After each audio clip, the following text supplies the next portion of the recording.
हाथों को उठाओ।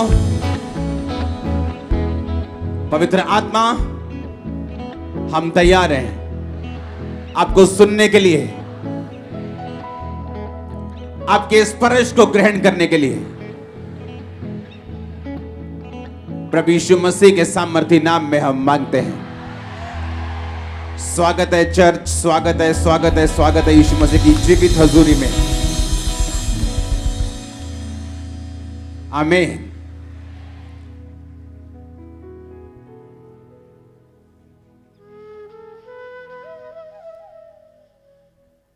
हालेलुया। जब मैंने आपको यह बोला था कि पंजाब में लोग अन्न लेने के लिए लाइंस में होंगे, किसी ने बिलीव नहीं किया था।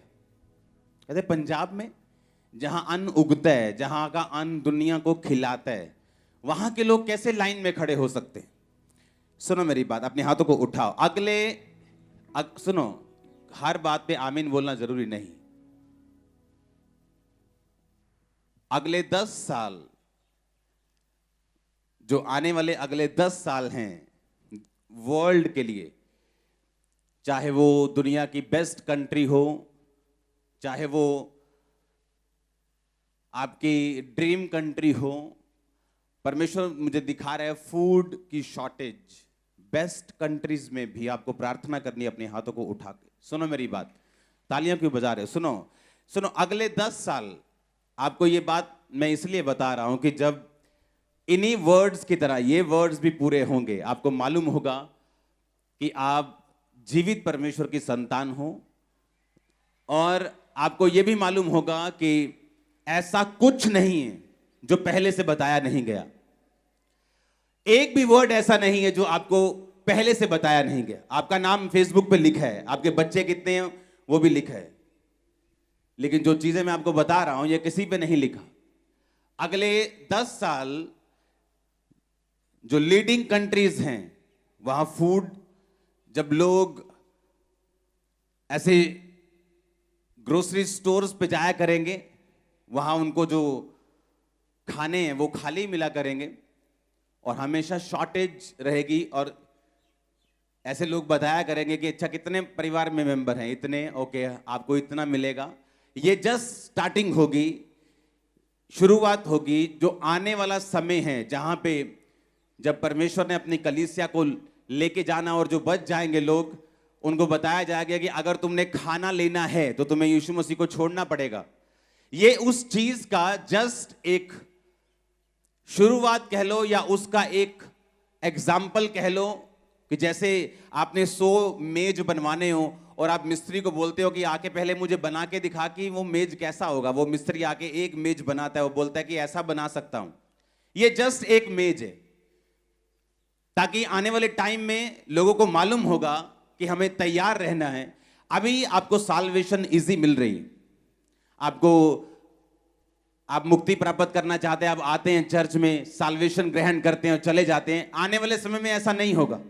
यीशु मसीह को ग्रहण करना मतलब अपनी जान को दांव पर लगाना, राशन से दूर रहना, सोशल से दूर रहना, सरकारी चीजों से दूर है। ऐसा आने वाले समय में होगा, और ये एक सिंपल एग्जाम्पल होगी जो आने वाले अभी 10 साल में होगा। आपको क्या करना है? आने वाले 10 साल में जितने मिरेकल्स 10 साल में, आने वाले 10 साल में होंगे, पिछले 2000 साल में नहीं हुए।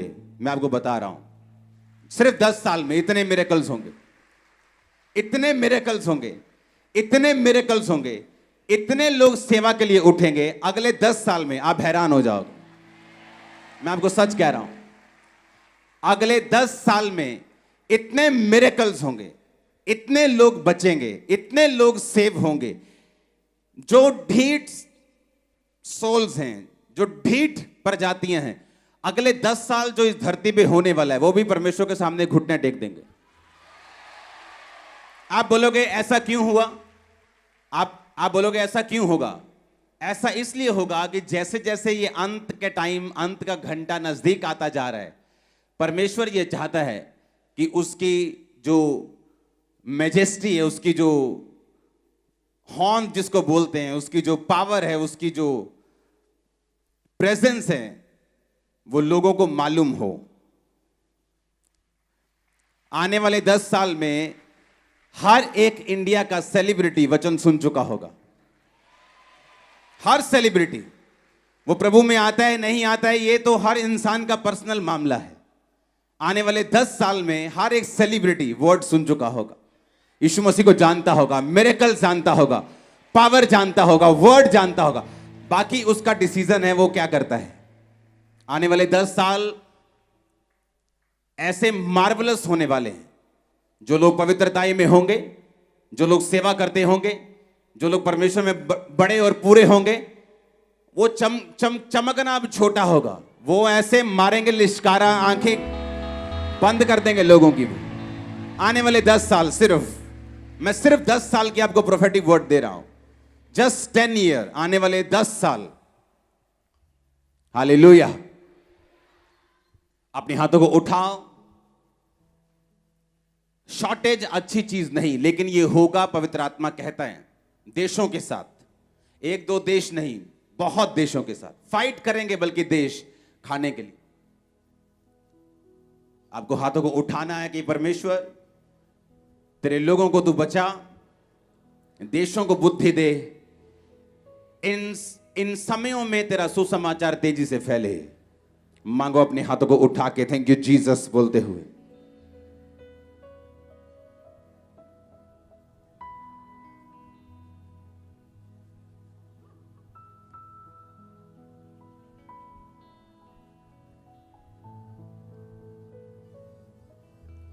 प्रभु यीशु मसीह के सामर्थी नाम में हम मांगते हैं। अपनी सीट को ग्रहण करो, अपनी बाइबल को उठाओ, अपने होंठों को खोलो, बिना आवाज किए बोलो, परमेश्वर यह वचन मेरे लिए है। अपनी आंखों को बंद करके बाइबल को उठाओ। अगर नहीं है तो आंखों को बंद करके अपने हाथों को उठा के प्रार्थना करो।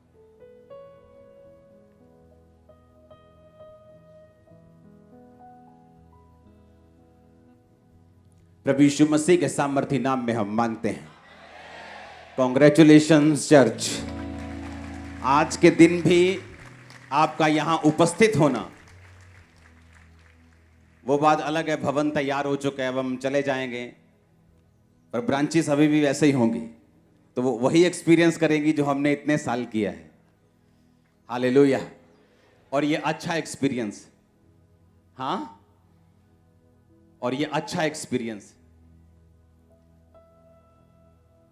लोग कंप्लेंट करते हैं, हम लोगों को बसेस भेजते हैं, हम उनको एसी हॉल देते हैं, उनको हीटिंग हॉल देते हैं, फिर भी वो चर्च में आते नहीं।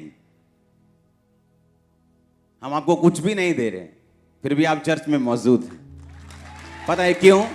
सुनो, वो मिरेकल जिसकी आप वेट कर रहे हो, वो इम्पॉसिबल काम पॉसिबल होगा आज यीशु मसीह के नाम में आपकी लाइफ में। वो अनॉइंटिंग आपके लाइफ पे हिट करेगी आज, और आप सेम वापिस नहीं जा रहे हो। हर वो चीज जो शैतान ने पकड़ी आपकी लाइफ से, छोड़ दे अभी और आउट हो आपकी लाइफ से। हालेलुया। अपनी लाइफ की बिगेस्ट टेस्टिमनी को देने के लिए तैयार हो जाओ। आमीन, आमीन। बिगेस्ट टेस्टिमनी को देने के लिए तैयार हो जाओ। वो स्पर्श जिसका आप इंतजार कर रहे हो, मैंने कहा वो मिल चुका है, आपको देने के लिए टेस्टिमनी तैयार हो जाओ। हालेलुया। अगले 10 साल हमें तैयारी करनी है। अगले 10 साल में अगर आप खड़े रहे और सेकंड आप परमेश्वर की सेवकाई में रहे, हाँ, जितना भी हो सके। एक पास्टर की तरह तो हर कोई सेवा नहीं कर सकता, लेकिन अगले 10 साल अगर आप उस चीज में रहे, मैंने कहा चमकना छोटी बात है, आप लिश्कारा मारेंगे जबरदस्त। ये जो आप आज देख रहे हो, ये मैंने 15 साल पहले प्रोफेटिक वर्ड दिया था, जो आज आप अपनी आंखों से देख रहे हो। अगर आज आप यहां बैठे हो तो लाखों लोग टीवी पे बैठे मुझे देखने के लिए। मैंने कहा था कि लोग टीवी पर मीटिंग को अटेंड करें, तब पता नहीं था कैसे होगा, इंटरनेट नहीं था तब, विश्वास की प्रोफेसी नहीं थी कि आने वाले समय में ऐसा होगा, तो मैं विश्वास से एक प्रोफेसी करूं। वो एक रियल प्रोफेटिक वर्ड था, बिना टेक्नोलॉजी का सहारा लिए मालूम हुए कि क्या होगा। आने वाले 10 साल में अगर आपने अपने आप को और अपने परिवार को, अपनी लाइफ को, अपने फाइनेंस को डेडिकेट कर दिया परमेश्वर के लिए, इम्पॉसिबल होगा आपको हराना, आपका टूटना, आपका गिरना, झड़ना। अभी लोग आपके साथ अपनी लाइफ को मैं आपको प्रोफेटिक मैसेज दे रहा हूं आज। अभी तो लोग, अन्य जाति लोग आपके साथ अपनी लाइफ को कंपेयर करते हैं, बोलते हैं अच्छा आपके पास तो ये, अच्छा हाँ हमारे पास भी है, थोड़ा ठीक ठीक है, अच्छा आपके पास ओ ये। पर आने वाले समय में आपकी ब्लेसिंग्स कंपेयर नहीं होंगी उनसे। आपकी ब्लेसिंग जस्ट माउथ शट कर देगी लोगों को। मैं सच कह रहा हूं, मैं आपको सच कह रहा हूं। वो ब्लेसिंग जो मूसा ने अजगर बनाया लाठी को, कहते हम भी बना सकते हैं, उन्होंने भी बना दिया। मूसा का अजगर उनके अजगर को खा गया। उन्होंने कहा मूसा ने कहा पानी को लहू बना सकता हूं, बना दिया, उन्होंने भी बना दिया। लेकिन एक टाइम आया जब वो मूसा को कॉपी नहीं कर सके। कहते ये तो परमेश्वर के हाथ का काम है, इसे हम कॉपी नहीं कर सकते। वो टाइम आपकी लाइफ में आ रहा है, आपकी ब्लेसिंग्स कॉपी नहीं होगी, आपकी ब्लेसिंग्स मुंह बंद रखेंगे लोगों का। ओ आमीन हो चाहिए, बरकत तुम्हारी है चर्च। हालेलुया। आने वाले 10 सालों में शैतान अपने जो वेपन्स हैं उनको बढ़ाएगा, उसके हथियारों को वो बढ़ाएगा। जिन चीजों में कभी लोग बिगड़े नहीं, उनमें भी बिगड़ते हुए आपको बच्चे नजर आएंगे। नए नए ड्रग्स, नए नए नशे, नई नई चीजें, नए नए सिस्टम, व्यभिचार एक अलग मोड में, एक अलग लेवल पे आपको नजर आएगा। लेकिन ये अगले 10 साल अगर आपने डेडिकेट कर दिए, अगले 10 साल अगर आपने अपना ध्यान परमेश्वर की ओर रख लिया, अगले 10 साल अगर आपने परमेश्वर को पूरा डेडिकेट कर दिए, दैट्स इट। वो आपके 10 साल आपके वंशों तक नजर आएंगे, वंशों तक, जनरेशंस तक। आप चाहते हैं मैं आपको प्रोफेटिक मैसेज दूं? हाँ, आप चाहते हैं कि परमेश्वर की आवाज को हम सुने और समझें। अगले 10 साल गोल्डन ईयर्स हैं हमारे लिए। आपको जस्ट वो करना है जो बाइबल कहती है। अगर बाइबल कहती है कि तू अगर मेरी सेवा करेगा तो मेरा पिता तेरा आदर करेगा, तो सेवा किसके लिए है? क्या परमेश्वर लालची है सेवा का? क्या वो हमारे लिए है? इसको मैं वचन से साबित करूंगा। एस्तर की पुस्तक 4 बाब उसकी 1 से 16 आयत। उसमें लिखा, जब मोर्दके ने जान लिया कि क्या क्या किया गया है, तब मोर्दके वस्त्र फाड़ टाट पहन राख डाल नगर के मध्य जाकर ऊंचे और दुख भरे शब्द से चिल्लाने लगा। जब मोर्दके को मालूम हुआ कि मेरी सारी जाति को हामान नष्ट कर देगा राजा की आज्ञा पाकर, तो बाइबल कहती वो चिल्लाने लगा, रोने लगा, टाट पहन लिया।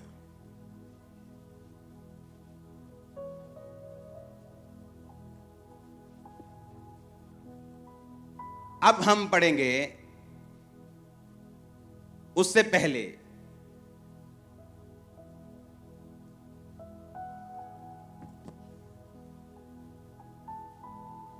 ये स्टोरी को समझना जरूरी है। 5 आयत में लिखा, तब एस्तर ने राजा के खोजों में से एक को, जिसे राजा ने उसके पास रहने को ठहराया था, बुलाकर आज्ञा दी कि मोर्दके के पास जाकर मालूम करे कि क्या बात है।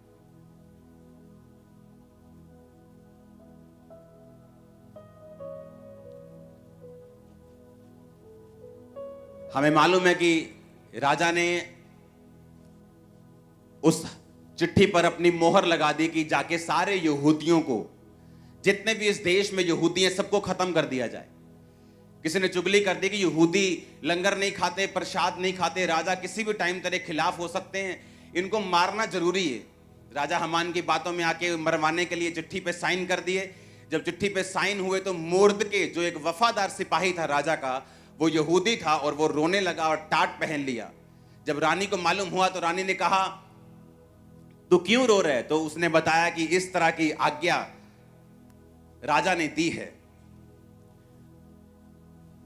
8 आयत में लिखा, फिर यहूदियों का विनाश करने की जो आज्ञा शूशन में दी गई थी उसकी एक नकल भी उसने हताक के हाथ में एस्तर को दिखाने के लिए दी और सब हाल बताने और आज्ञा देने को कहा कि भीतर राजा के पास जाकर अपने लोगों के लिए विनती कर।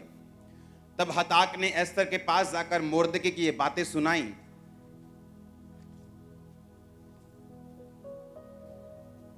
अब आगे बढ़ेंगे 11 आयत को। राजा के सब कर्मचारियों वरन राजा के प्रांतों के सब लोगों को मालूम है, क्या पुरुष क्या स्त्री कोई भी क्यों ना हो, जो बिना आज्ञा भीतरी आंगन में राजा के पास जाएगा, उसके मार डालने की आज्ञा है। केवल जिसकी ओर राजा सोने का राजदंड बढ़ाए वही बचता है। और 30 दिन से 1 महीने से मैं राजा के पास नहीं बुलाई गई। एस्तर की ये बातें मोर्दके को सुनाई गई। जब मोर्दके ने एस्तर के पास कहला भेजा कि तू मन ही मन विचार ना कर कि मैं ही राजभवन में रहने के कारण और सब यहूदियों में से बची रहूंगी, क्योंकि जो तू इस समय चुपचाप रहे तो किसी ना किसी को परमेश्वर किसी उपाय से यहूदियों का छुटकारा और उद्धार कर देगा, परंतु तू अपने पिता के घराने समेत नष्ट होगी। और क्या जाने तुझे ऐसे ही कठिन समय के लिए राजपद मिल गया हो।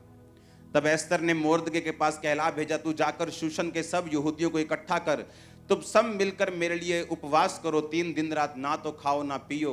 मैं भी अपनी सहेलियों सहित उसी रीति उपवास करूंगी और ऐसी ही दशा में मैं नियम के विरुद्ध राजा के पास भीतर जाऊं। यदि नष्ट हो गई तो हो गई। जब एस्तर ने भेजा अपने बंदे को, क्या बात है कि मोर्दके, उसका जो बाप समान मोर्दके जिसने उसको पाला था, क्यों रो रहा है ये? उसने कहा कि आज्ञा निकालेगी, सब यहूदी खत्म हो जाएंगे। उसने कहा तू जाके राजा को बोल, राजा से विनती कर, तू रानी है, राजा तेरी बात को सुनेगा। उसने कहा मैं 30 दिन से राजा के पास नहीं बुलाई गई हूं, क्योंकि जब राजभवन में जाते हैं, जब कोई बंदा प्रवेश करता है, जो अगर राजा ऐसे राजदंड बढ़ाता था इस तरह से, तो वही बंदा अंदर आ सकता था। अगर राजा की मर्जी बिना तुम अंदर गए तो जो सिपाही थे वो तुम्हारा खून कर देते थे। उसने कहा मैं 1 महीने से बुलाई नहीं गई हूं, इसलिए मैं नहीं जा सकती अंदर। उसने कहा अगर तू अंदर नहीं जाएगी तो परमेश्वर तो अपनी जाति को किसी ना किसी उपाय से बचा ही लेगा, पर तू अपने घराने समेत नाश होगी। और क्या जाने परमेश्वर ने तुझे इसी दिन के लिए ही बचाया था और तुझे अंदर भेजा था। अगर हम सेवा नहीं करेंगे तो जिन रूहों को परमेश्वर ने बचाना है वो किसी ना किसी रीति से तो उनको बचा लेगा, लेकिन बाइबल कहती है कि तू अपने घराने समेत क्या होगी? नष्ट हो जाएगी।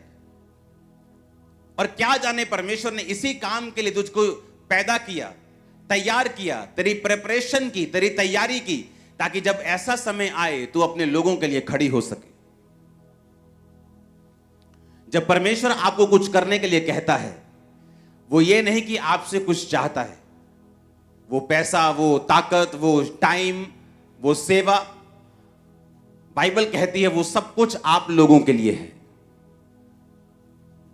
अगर आज से 17 साल पहले मैंने टाइथ देने का फैसला किया, टाइथ एक हुक्म नहीं है, हुक्म से पहले वो एक कवनेंट है, वो एक वाचा है।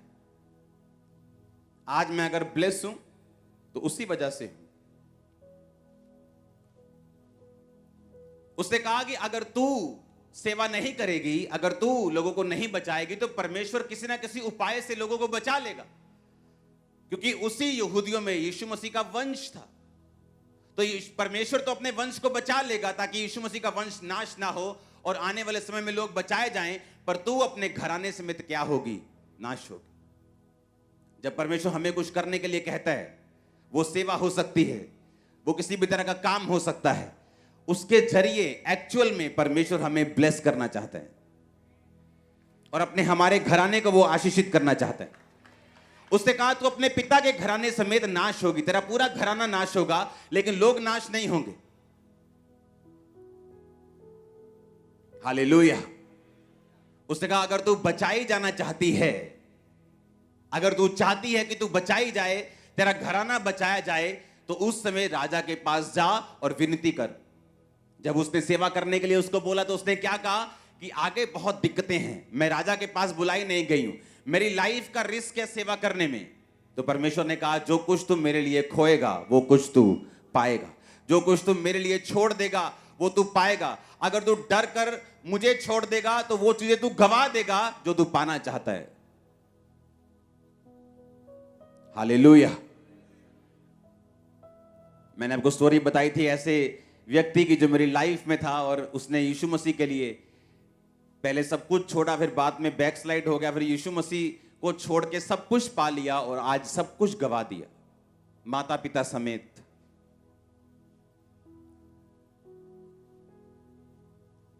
अगर परमेश्वर हमें कुछ करने के लिए कहता है तो एक्चुअल में वो हमें सेव कर रहा है, हमें बचा रहा है। आपके परिवार को सेव कर रहा है, आपके परिवार को बचा रहा है। आमीन ऊंचा चाहिए। अपने हाथों को उठाकर बोलो परमेश्वर मैं तेरी सेवा को करने पाऊं। होंठ को खोलो, अंगीकार करो।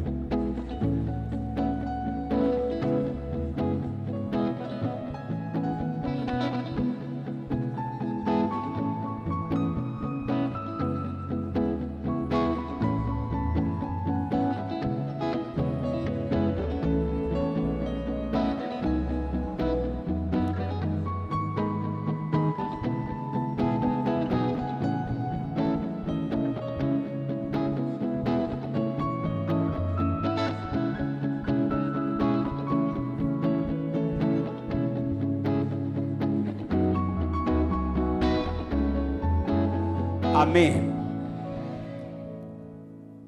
उसने कहा मेरी लाइफ को रिस्क है, मैं तो राजा के पास 30 दिन से बुलाई, राजा ने तो मुझे याद भी नहीं किया पिछले 30 दिन से। अगर नियम के खिलाफ जाऊंगी तो मुझे मार देगा राजा। जब आप सेवा करने लगते हैं आपको रुकावटें आती हैं, आप जब परमेश्वर में चलने लगते हैं आपको मुश्किलें आती हैं, थ्रेटनिंग आती हैं, आपको छोड़ने की धमकियां आती हैं, आपको मरने की धमकियां आती हैं, आपको डूबने की धमकियां आती हैं आपको। फिर परमेश्वर देखता कि आप उन धमकियों के बारे में ध्यान रखेंगे और अपने आप को बचाने की कोशिश करेंगे, या परमेश्वर में अपने आप को डुबोने की कोशिश करेंगे। अगर आप परमेश्वर के लिए अपने आप को डुबोने की कोशिश करेंगे वो आपको तैरना भी सिखाएगा, ऊंचा होना भी सिखाएगा। और अगर आप परमेश्वर को छोड़ देंगे कि मैं मर ना जाऊं, तो वो लाइफ जाने वाली, वो फाइनेंस जाने वाला है, वो परिवार भी जाने वाला, उसे कोई रोक नहीं सकता। फिर एक्चुअल में परमेश्वर उन्हीं को ब्लेस करने के लिए आपको यह कहता है। आमीन। उसने कहा मैं बुलाई नहीं गई हूं, क्योंकि जब आपको सेवा करनी होती है आप उसे आराम से नहीं कर सकते। आपको चैलेंजेस आएंगे, वो चैलेंजेस लाइफ पर भी बना सकते हैं, वो चैलेंजेस कई तरह के हो सकते हैं, वो चुनौतियां कई तरह की हो सकती हैं। लेकिन बाइबल कहती है उसने वो चैलेंज लिया, उसने कहा ठीक है आज से तुम उपवास करो 3 दिन रात के, मैं भी रखती हूं, मैं नियम के खिलाफ जाऊंगी। नियम के क्या करूंगी? खिलाफ जाऊंगी। और फिर मैं जाके राजा को बोलूंगी।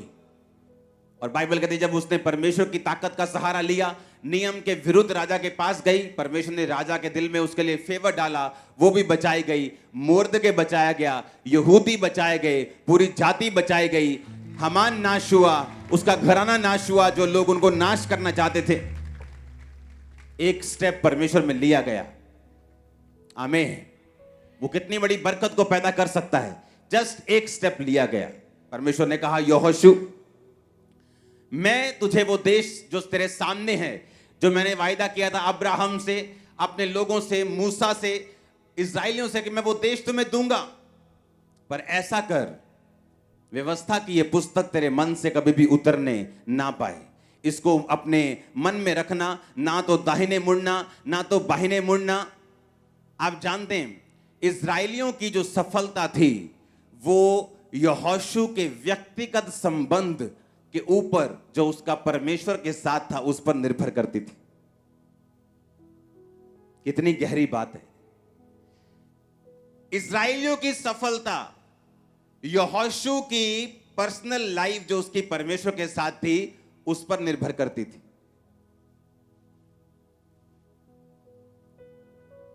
और लोग बोलते किसी भी चर्च में चले जाओ कोई फर्क नहीं। परमेश्वर ने कहा यहोशू, ये लोग जो मेरे हैं मैं उनको कनान में लेके जाऊंगा जहां दूध और शहद की नदियां बहती हैं, पर तू अपने व्यक्तिगत संबंध जो मेरे साथ हैं उन्हें मजबूत कर ले।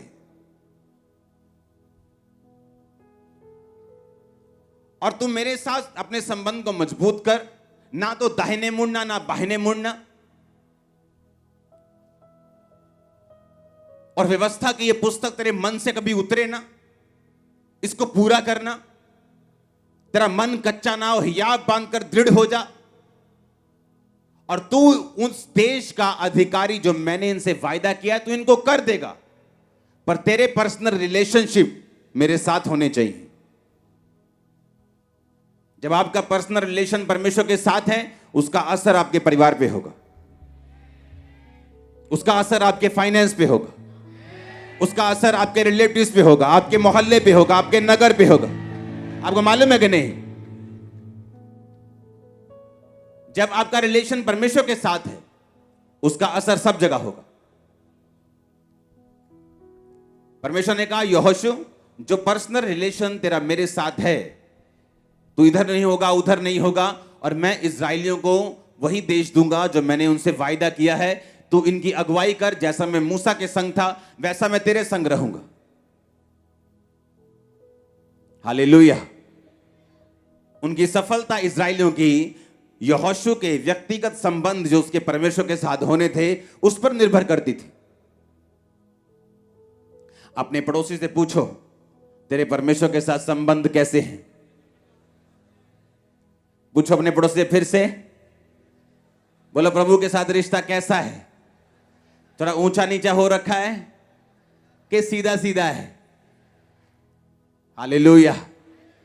जितना रास्ता सीधा होगा उतना हम ही सीधा चलेंगे, और जितना हम टेढ़ा मेढ़ा रखेंगे उतना हम ही झुटकोले खाएंगे।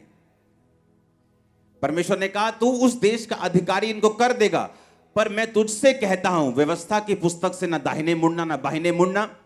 दिन रात अपना ध्यान इन्हीं पे लगाए रखना। Hallelujah, hallelujah.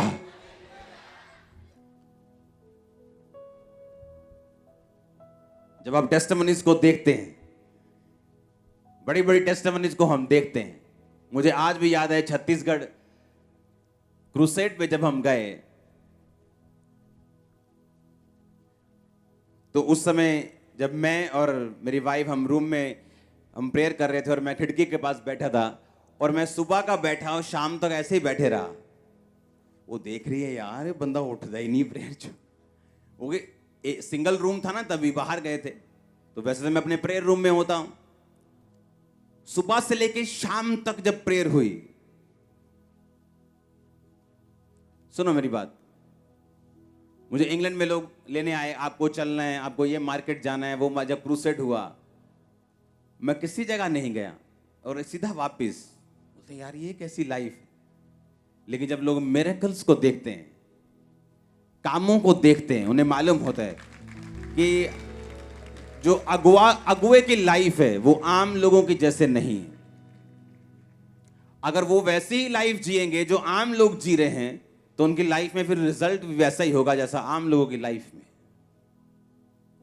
अगर आपने बड़ा स्टैंड लिया परमेश्वर के लिए तो फल बड़ा है, आपने थोड़ा लिया तो फल थोड़ा है।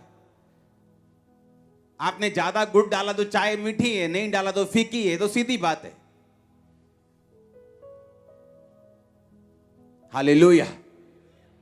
और जब क्रूसेड पे शाम को लोग टेस्टिमनीज दे रहे थे कि मैं पागल था, किसी को रेबीज थी, किसी को कुत्ते की तरह भौंकते थे, बच्चा ऐसा था, रेबीज थी, वो हील हुआ, डिलीवरेंस हुई, हीलिंग हुई, ब्लाइंड ये वो सब, व्हील चेयर्स।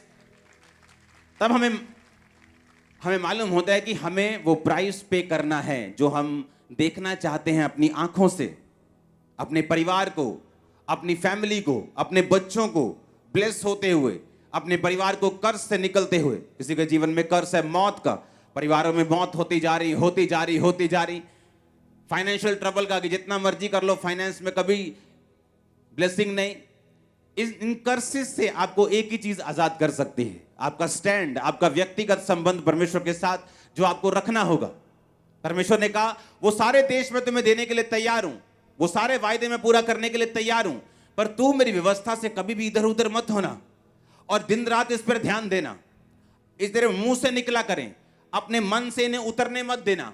दिन रात इन्हें बोलना, हियाब बांधना यानी दृढ़ होना, यानी कि तुम हिलना मत, डरना मत, घबराना मत। मुसीबतें परीक्षाएं आएंगी लेकिन तुम इधर उधर मत होना। वो सब देश, सब वायदे जो मैंने तुमसे किए हैं मैं तुमको दे दूंगा। अपने व्यक्तिगत संबंधों को मेरे साथ पूरा रखना। आमीन। हमें लगता है हमारी वाइफ प्रार्थना कर रही है, हमें जरूरत नहीं प्रेयर की। मैं तो बिजी हूं, मैं तो जी कंस्ट्रक्शन का काम करता हूं, दिन रात वहीं रहता हूं, पर मेरी वाइफ प्रार्थना करती है। मैं आपको पहले बता चुका हूं कि जेंट्स की प्रार्थना लेडीज से ज्यादा होनी चाहिए घर में, क्योंकि परमेश्वर ने आपको अगुआ ठहराया। जब अगुवाई अंधा है तो घर कहां जाएगा? अगर अगुवाई अंधा है तो बाइबल कहती है अंधा अंधे को रास्ता नहीं दिखा सकता, दोनों गड्ढे में गिरेंगे। वाइफ प्रार्थना करेगी वो घर को संभाल पाएगी। वाइफ प्रार्थना करेगी ऐसी चीजों को देख पाएगी जो सही नहीं, उसके बच्चों में, उसके पति के, उसके फाइनेंस के, उसके घर में, उन चीजों को वो ठीक कर पाएगी। हस्बैंड प्रार्थना करेगा, परमेश्वर उसकी अगुवाई करेगा आगे बढ़ने में, ग्रो करने में, वो चीजें हासिल करने में जिसके लिए परमेश्वर ने उसे बुलाया है। अगर हम बोलते हैं हम तो जेंट्स हैं, मैं तो जब ये चर्च शुरू होने से पहले जब मीटिंग्स देखता था तो जेंट्स लोग वर्शिप में तालियां तक नहीं बजाते थे, ऐसे बैठते थे सामने सामने अनॉइंटेड वर्शिपर पूरा जोर लगा रहा है और पूरा आगे गड्डी पई है पंजाबी के अंदर और बंदे देख रहे हैं।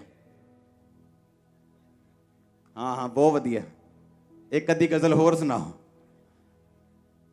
लेकिन अगर आप अब देखेंगे वर्शिप करते हैं पंजाब में, सब एक समान, लेडीज जेंट सब झूम के नाच के, हालेलुया। परमेश्वर ने कहा तेरे व्यक्तिगत संबंध मेरे साथ कैसे,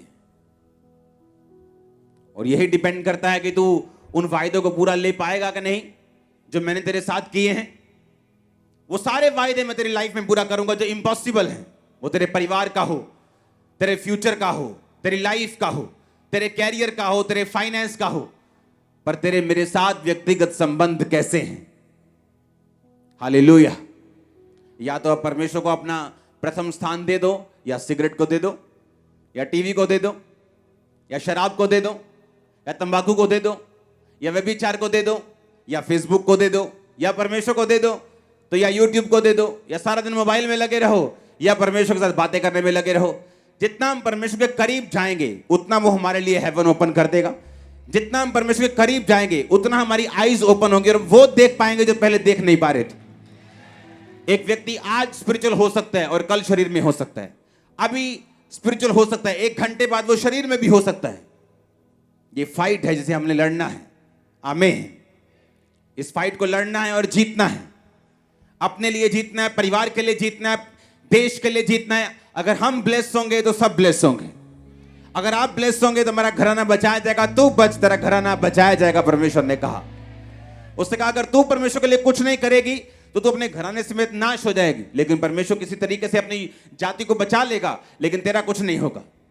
जब परमेश्वर आपको बोलता है ये नहीं करना, वो नहीं करना, ये करना है, वो करना है, तो इसका मकसद परमेश्वर नहीं, इसका मकसद आप लोग ही हैं। इसका मकसद आपका परिवार ही है। इसका मकसद आपका फाइनेंस, आपका फ्यूचर, जिसे परमेश्वर देखना चाहता है एक लेवल पे, वो ही है।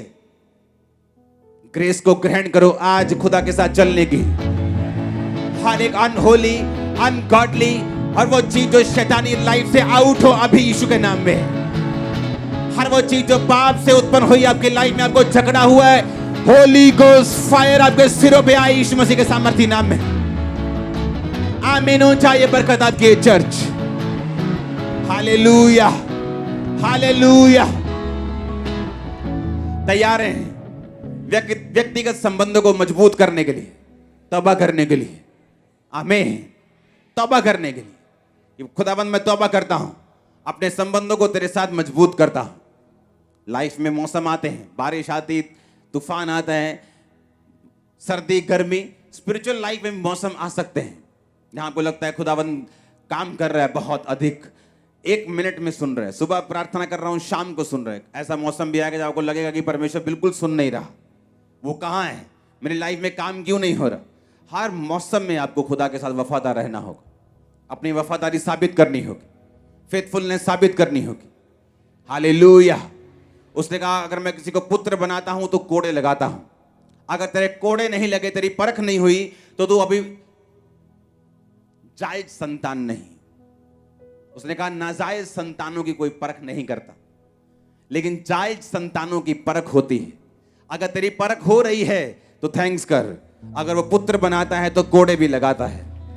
हालेलुया। आपको अपनी फेथफुलनेस साबित करनी, अपनी वफादारी साबित करनी, परमेश्वर के साथ चलना है। मैंने लोगों को देखा है, जब वचन मालूम नहीं होता तो उनके सवाल भी, उनकी प्रेयर रिक्वेस्ट भी मूर्खता से भरी होती हैं।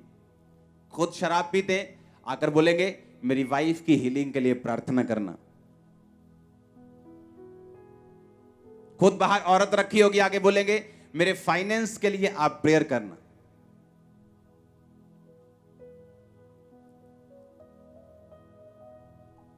ऐसे लोग मैंने देखे हैं खुदा की सेवा में। व्यभिचार किया, बीमार हो गए, आगे बोलेंगे मुझे थायराइड है, मेरे लिए प्रेयर करना। और लोग बोलेंगे यार तो अगर पास्टर्स की आंखें खुली ना हो, वो गिर जाते हैं हमेशा। मालूम, उनको लगता है सब तरफ बीमारियां ही बीमारियां हैं, पर वो उसका कारण नहीं ढूंढ पाते।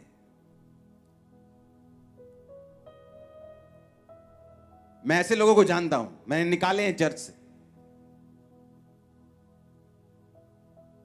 पहले व्यभिचार किया, उसके बाद हमें प्रॉब्लम है। मैं कभी भी टीम मेंबर्स के लिए ऐसे प्रार्थना नहीं करता हूं। मुझे मालूम है तुम हीलिंग अनॉइंटिंग के नीचे हो, अगर ग्रेस तुम्हारे ऊपर होगी वो नजर आ जाएगी।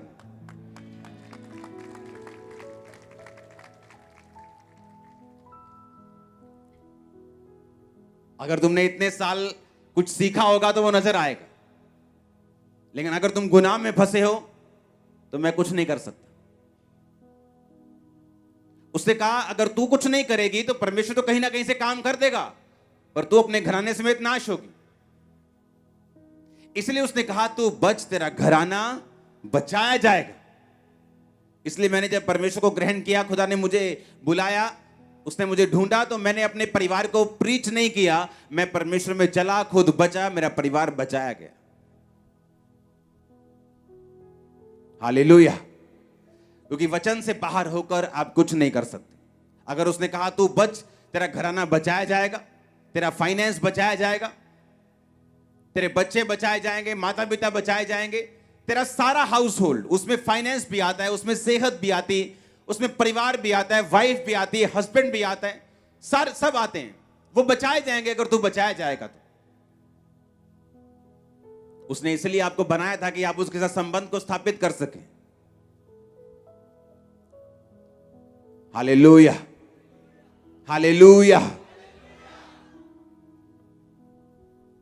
आने वाले समय में, आने वाले कुछ हफ्तों में इस अनॉइंटिंग को हम और गर्म होता हुआ देखेंगे। अभी वो टाइम आ चुका है, वो टाइम आ चुका है। अपने हाथों को उठाओ। Thank you Jesus.